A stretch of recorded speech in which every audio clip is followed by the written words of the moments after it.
Welcome to The Weekly, a podcast brought to you by Calvary Bible Church. I'm your host, Jay Ewing. Usually reside on the Erie campus. Got Thomas in the booth today, good friend of mine. It snowed this morning, Thomas.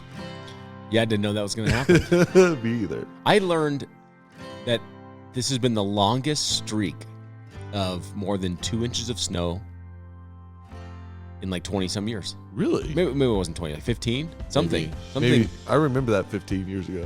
Actually, it was like in February. It seems unusual. Yeah, it does seem unusual. I heard you were the Grinch right after Christmas because my Christmas lights are still on my house because Fail. And you were like 7 a.m. day after Christmas. I'm not the Grinch. I am what's called a hero. How are you a hero with this? With the enthusiasm that Kristen has of putting the lights up the day after Thanksgiving. Right. I have the enthusiasm to put them away.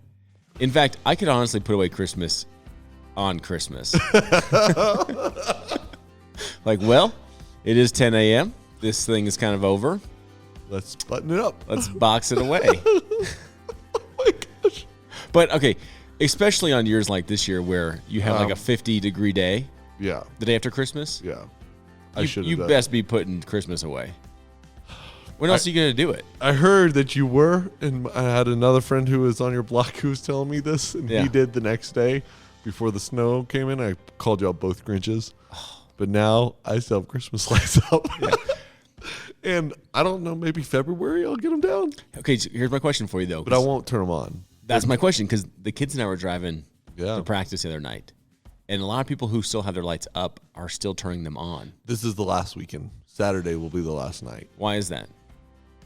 It just feels good. Oh, okay. I thought there was like some calendaring issue. No, but I can't take my Christmas lights up because Christmas tide is still ongoing the day after Christmas. It's only beginning. Yeah. Until Epiphany, my friend, which is 12 days after Christmas. Oh, is that what Jesus asked us to do? I forget.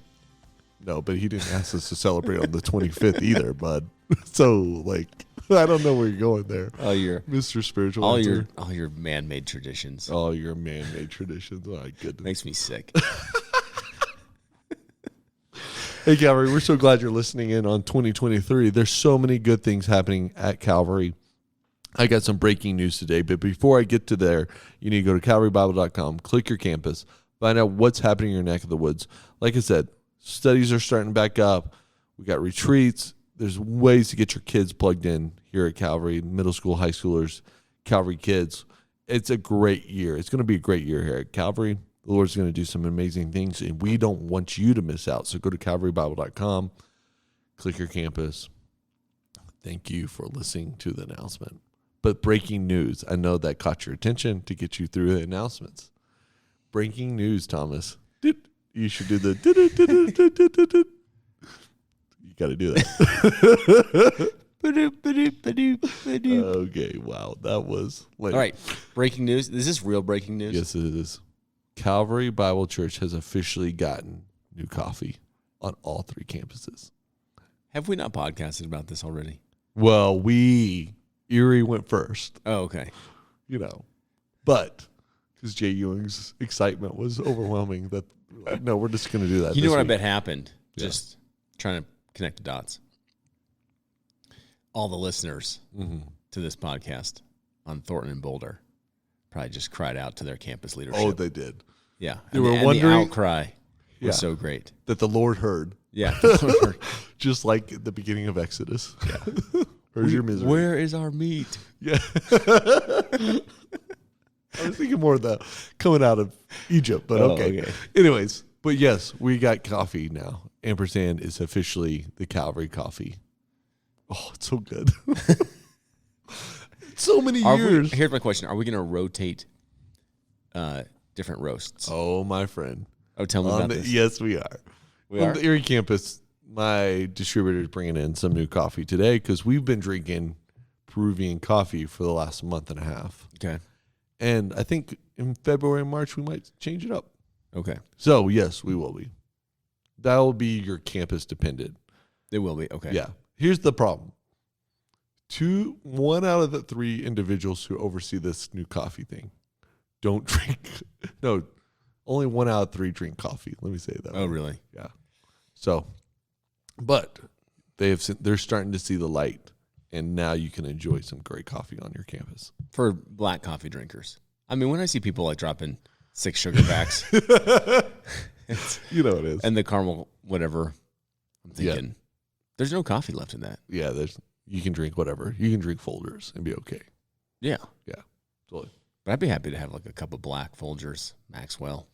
You think you would? Oh, I have. I know. In recent history. Yeah. When was the last time you had a cup of Folgers? Christmas. Okay. Yeah. And I regretted every minute of it. You drink it because you still want to think you're blue collar. Now I drink it because it's affordable. Yeah, that's exactly right. You think that whatever.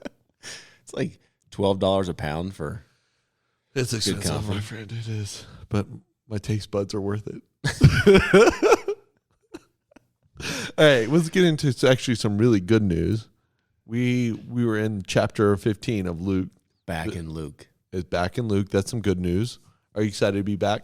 Yeah, I love being in a gospel. Technically, we were never left Luke because in this Christmas series, we got back to it quite a bit. Yeah, that's true. Yeah. We were in Luke quite a bit. Yeah. But we are officially back into the orderly account of Luke. Yes. Let's put it that way. Yes. So we're in Luke 15. And that's one of the most famous chapters in all of the scriptures.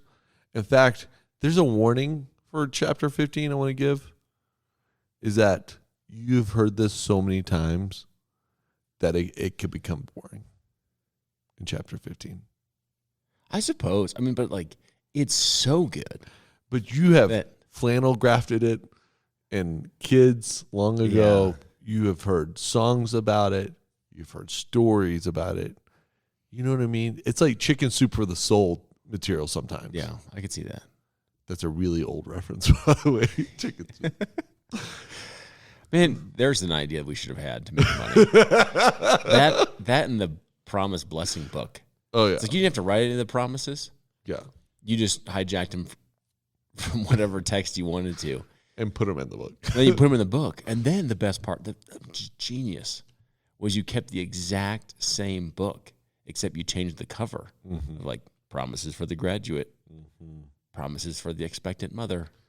That individual is probably taking trips to Hawaii. Yeah, with their prayers of Jabez friend. Oh my gosh. I can't believe you just said that. That's awesome. Okay, we're in chapter 15. Yeah. And this is one of the most foundational New Testament texts I would say there is. Okay. Why would you say that? Because I'm going to be careful with my words here. Okay. Jesus clearly defines who the Father is in this text. And he does that in other places. Yeah. But it would have caught everyone off guard by the stories he told. Does that make sense? Yeah. What aspects of him giving the father as the father of the prodigal and the father of the older son reveals something about God that would have been most perturbing? That he was so extravagant in his love. Mm. And that's the part in this text where we come to this text over and over again. And we've got to realize that this is some extreme good news that is redefining maybe how we see God and decluttering how we see God. Does that make sense? Yeah. So that's the point of the text. Like, the point of the text is like, The graciousness of the father, yeah, the love of the father. yeah. And we hear that because we've, if you've been at church for a long time, you hear that over and over again. But the listeners of that day got mad at Jesus for saying it. Yeah. Yeah. So, I wonder, application wise, you start off this, chapter 15, like all three of these parables are given to the tax collector, to the Pharisees. Yeah, and They're that's upset. They're grumbling because Jesus is eating with sinners. Yeah. So, I think each one of us needs to figure out who bothers us. Who would we be grumbling to see at church? Mm-hmm. That's a really good why are application. you here? Yeah. Who told you service was at 9:00? Yeah, totally. Or even that grumbling of man, it's probably really good they're here. Extra good they're here. Yeah, totally. You're not thinking, oh, it's really good for me to be here. Yeah. Yeah, what is it about Jesus? And maybe you're asking the same question through grumbling, but what about Jesus's actions disappoint you? And that's where you need to investigate how Jesus is disappointing you. Yeah. Yeah, I think. But maybe grumbling's a better way. Well, I was thinking, when would you be offended? Yeah, maybe that's a better question. That Jesus was gracious. When would who would he have to be gracious to? You'd be like, I'm out. Yeah. If his grace goes that far, I'm not sure if I want it. Yeah. Or it's not even grace. That's just stupidity. Yeah. Yeah. And I think that's where the Pharisees are at. Is surely you know who you're eating with, mm-hmm. and maybe they're upset because they're not seeing. Well, I want to first let you know that I hate the sin, but I love the sinner. I don't know. Yeah, totally. It's super interesting.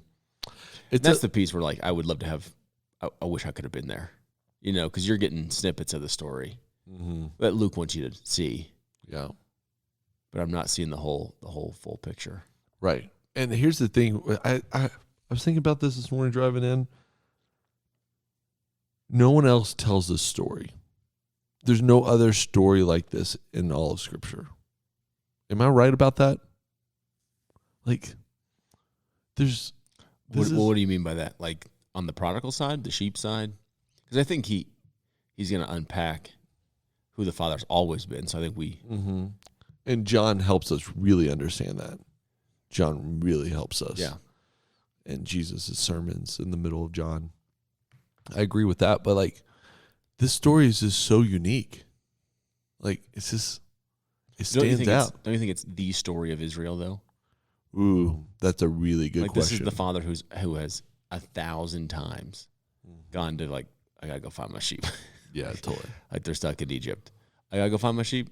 They're out in Babylon. Mm-hmm. I gotta go get my sheep. Oh, it is the story that defines the meta narrative of the Scriptures. And what is a meta narrative?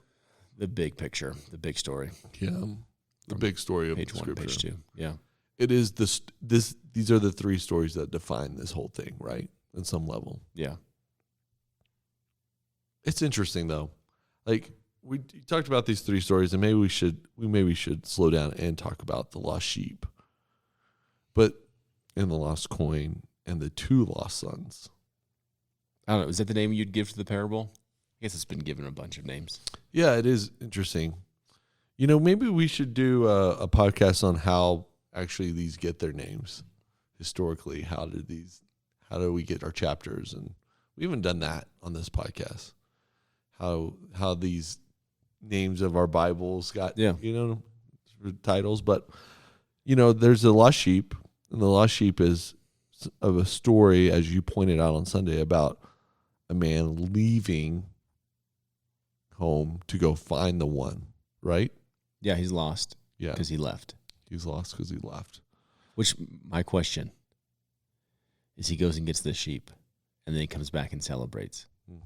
Did he have a barbecue? Did he roast up some lamb? It's wait a minute. Yeah. But that, yeah, doesn't matter. It doesn't matter. The most important thing that matters in that whole thing is rejoice with me, for I found my sheep that was lost. There's more joy in heaven over one sinner who repents than over 99 righteous persons. He tells you the point of the parable. Yeah. It's not about it's about how do you celebrate. What do you celebrate? Yeah, what do you celebrate? What do you celebrate? Over and just one loss over the 99 righteous. Yeah. Which is, I think, in some respects, can Christians be more focused on what heaven is concerned about? Mm-hmm. Right? So man, people coming to the Lord, knowing the Lord. And then can we as a church always be excited, like heaven is erupting for one, and not be disappointed, well, we only had this many people at this event, or only this many at baptisms. Like, man, we had one. Praise God. Yeah. This is awesome. We got to see one. Yes. And I mean, just to celebrate that. Right. It tells you celebrate what's valuable to you. And this tells you what's valuable to Jesus. Yeah. One. What do you think was valuable to the Pharisees? Yeah, that's a really good way to turn this on the text. Gosh, what is valuable to the Pharisees? Because they're not excited that these sinners are at a banquet. Yeah. Maybe they what gets them excited is how the older son responds. I want to be acknowledged that I'm good enough. Yeah. Yeah. Which is a human thing. Like, my friend Jerry always says we take the Pharisees and we use them as punching bags because they're easy punching bags. Yeah. But in reality, we're closer tied to the Pharisees than anyone else in the Bible. It is interesting. Right? Oh, yeah. And Jerry always makes that great point for me. He's like, don't use them as a punching bag. That's the easy way to use them. Use them as actually the reality that they possibly are you. Yeah. Yeah, I bet they got really excited for, spiritual achievements. Mm-hmm. They got excited about Bible reading plans. Which I'm excited about. Yeah, totally. Right? Right. So the danger is getting excited about the things I think also God gets excited about. Yeah. Right? So progress in faith, maturity. Mm-hmm. That's right. But losing sight of the mission of God. Mm-hmm. That's even better. Yeah. Totally. In the second one, Jesus sort of changes what they're celebrating or tells you who's celebrating. He says, just so I tell you, there's joy before the angels of God over one sinner who repents. So he tells you a cosmological reality. So it's just not like people rejoicing or him rejoicing. Now it's the angels rejoice over the lost coin. How interesting is that? I think it's great. It's just, it should slow us down to think about these things around like baptism services. Like we got some baptism services coming up. Yeah. And I think having this chapter in your mind when people give their testimony, and it's not just for the community to witness, like there's another witnessing community that's also going nuts. That we cannot see. Yeah. Yeah. But it's real. It's real. Yeah. That's right.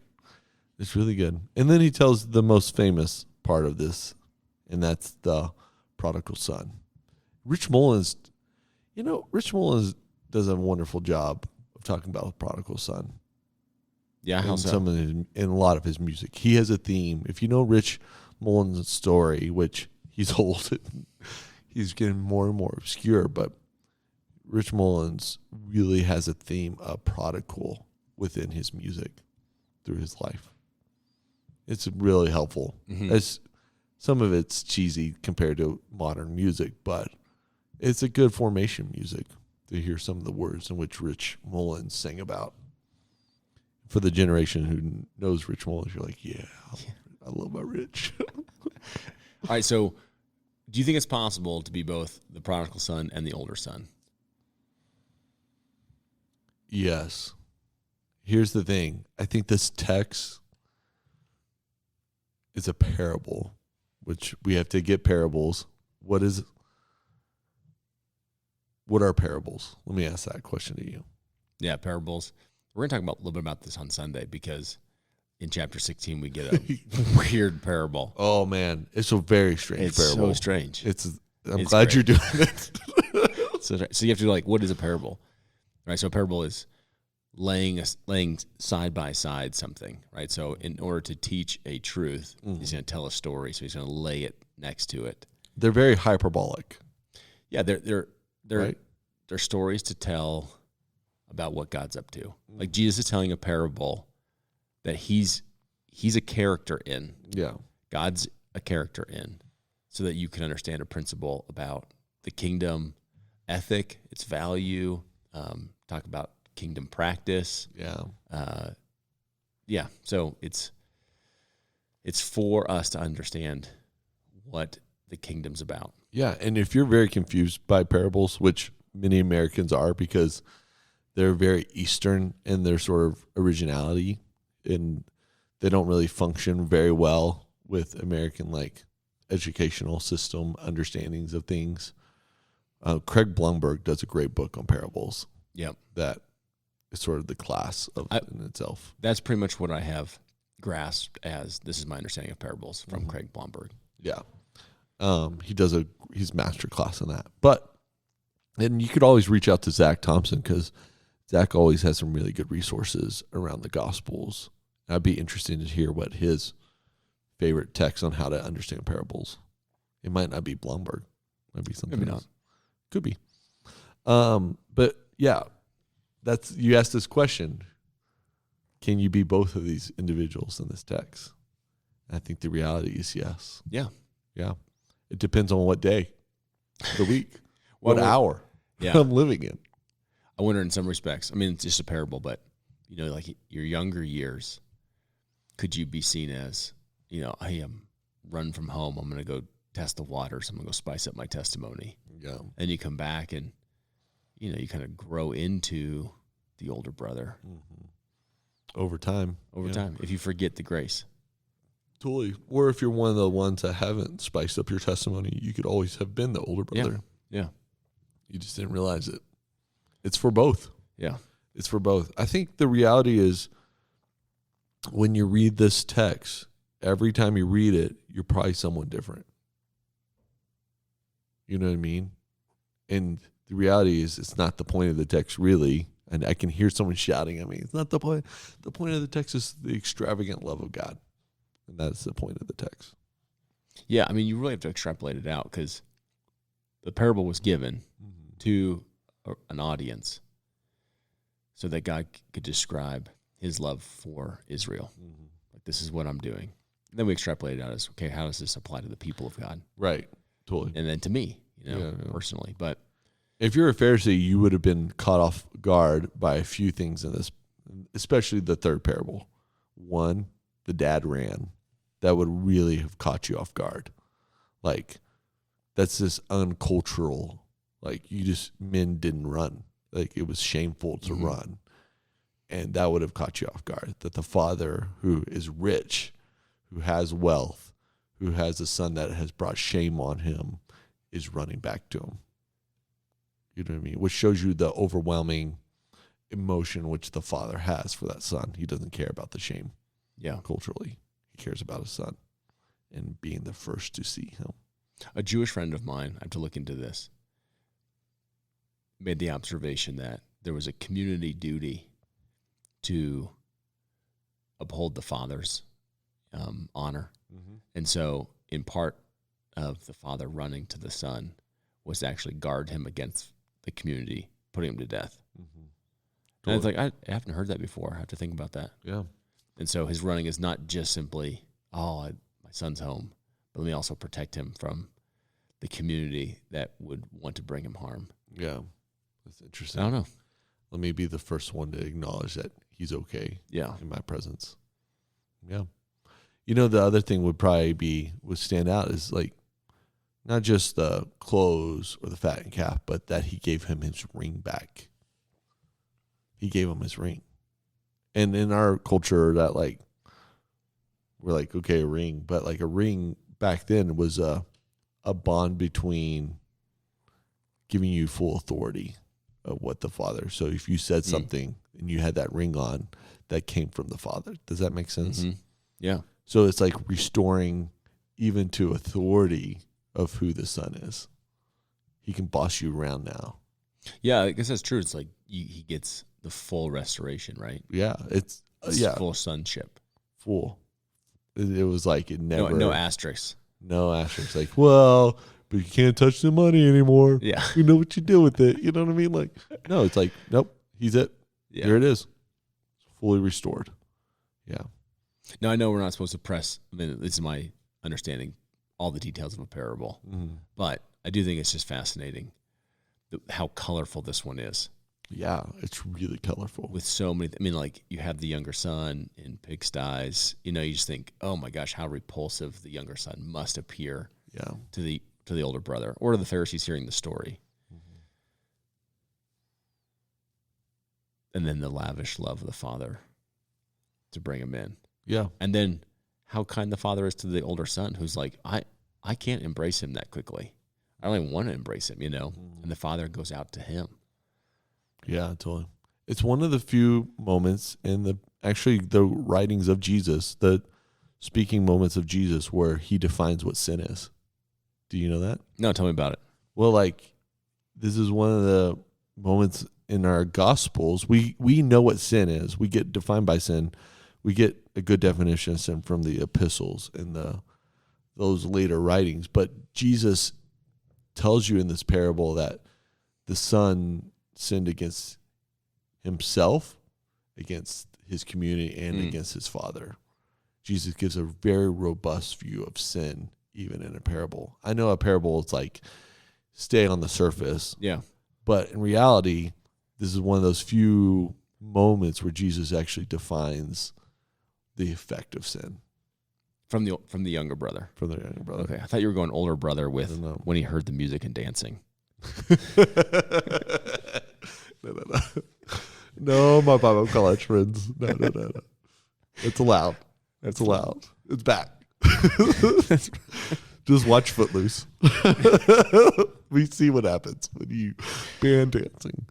Oh, man. Yeah, but that's an old reference as well. Gosh, I'm getting old, man. You're getting old. But there's a really great definition of sin. Like, I have sinned against not only myself, but also my father. You know what I mean? Like, the recognition of the detail of what his consequences are bringing is really important. And in fact, it's so important that Jesus says it twice, which in a parable, if something is said twice, Yeah. you've got to that's like a blinking light. It's like you're in a hotel and there's a blinking smoke detector light in the middle of the night right above your head. Like pay attention. Pay attention. Start paying attention. Yeah. Yeah, I think for me, I'm glad you point out what the definition of sin is, but I think this is a beautiful picture of repentance. Yeah. And that's, yeah. He's like, I'm not even just like, sorry I did these things. Like, yeah, Dad, I knew it was wrong. Like this recognition. Mm-hmm. He also understands like, wow, this has ruined our relationship. Yeah. And I'm no longer worthy. Like I couldn't come back and earn this. I am not worthy for you to receive me back as son. Yeah. Which the father, I just love. I mean, to your point, like the full restoration. Like, well, you know what? You're still my son. Yeah. That's why at Calvary Bible Church, we define sin, because you have to define what it is in order for you to highlight redemption. Redemption's weight gets so much better when you define the sin. Mm-hmm. Does that make sense? I think when you know the offense, right? When you know the offense, the consequence of the offense, redemption just becomes more and more grand. Yeah. Beautiful. That's why you need to go to a church that has great definitions of sin. Really good. And I think that's where the older brother comes in, where it's like it doesn't mean the father is just sweeping everything under the rug. Yeah, definitely not. Like, oh, well, it's not a big deal. Yeah. And that wasn't really sin. And that's not really sin. No. Like the father is absorbing it, and that's what we're going to see in Jesus. Yeah, and the father doesn't even absorb it. He says, okay. He doesn't even say okay. He just says, yeah, he's restored. Yeah. It's like, it's done. Already made my decision. Yeah.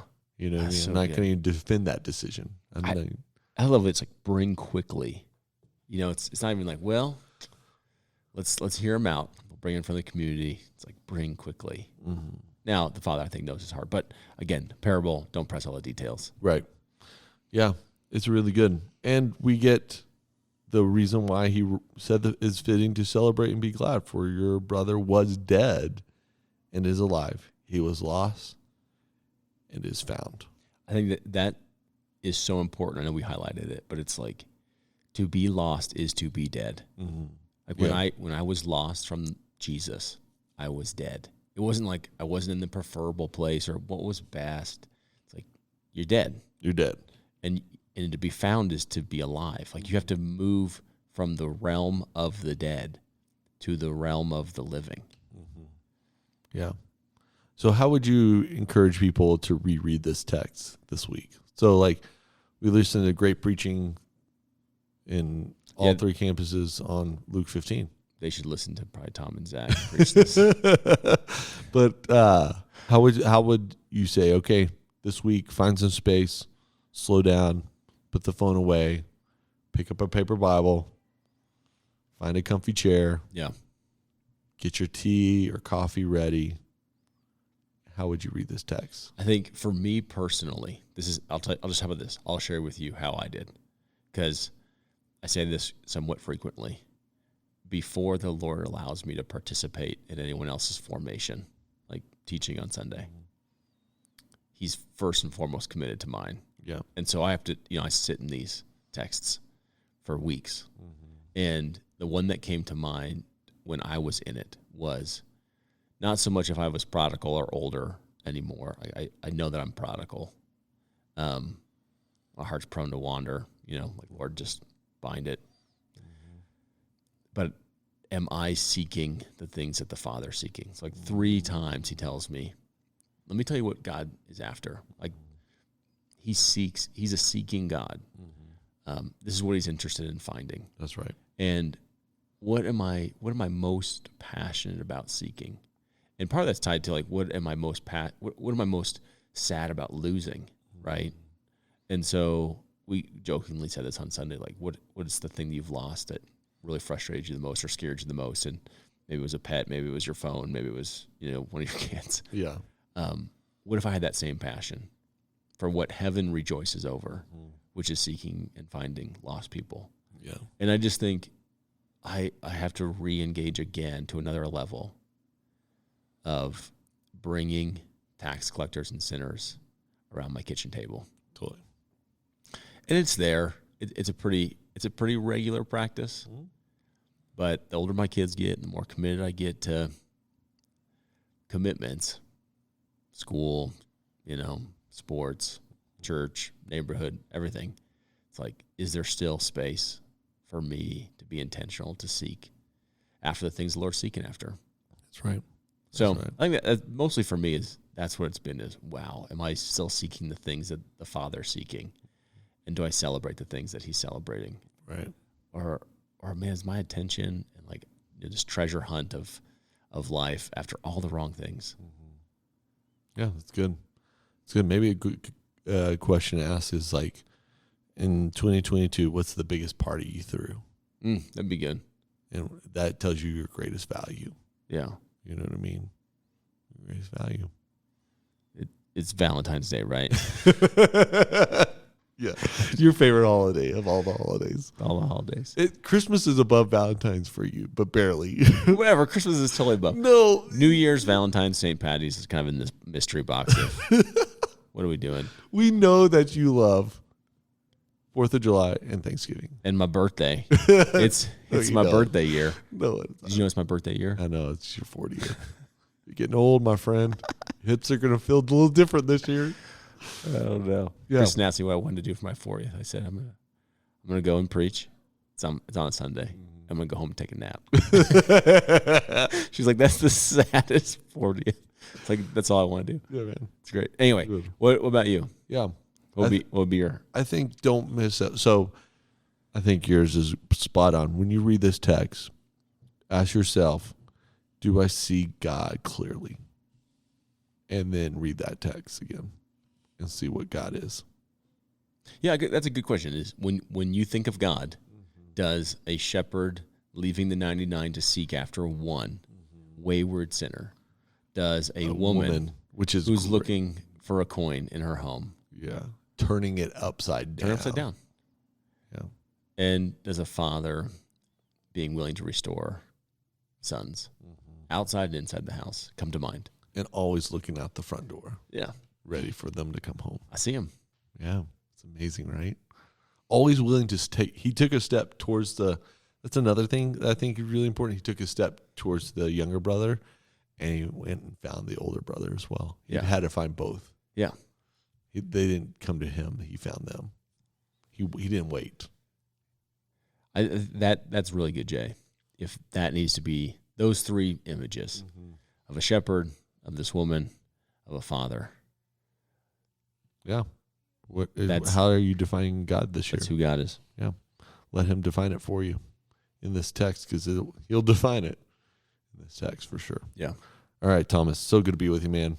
Hey, Calvary, we're just so thankful for you. You know, like I always say, we love to hear from you. You should reach out to Zach here if he has any great parable books. I'm only thinking of the Blomberg one. That's because that's the only one I read. But I'm sure Zach actually has some great resources. Also, the Bible Project did a good thing on parables as well. That might be helpful. Go check that out. Thomas, anything else? Yeah, the Bible Project just quotes Blomberg. I think they do, actually. I think you're right. I remember that. I was like, I think that's Blomberg. Anyways, hey, we love you. Thankful for you. Know that we're always praying. We're celebrating when you and individuals in your family and friends are found here at Calvary. Let's keep praying for those people, right? Amen. All right. Write them down. Pray for them daily. We love you.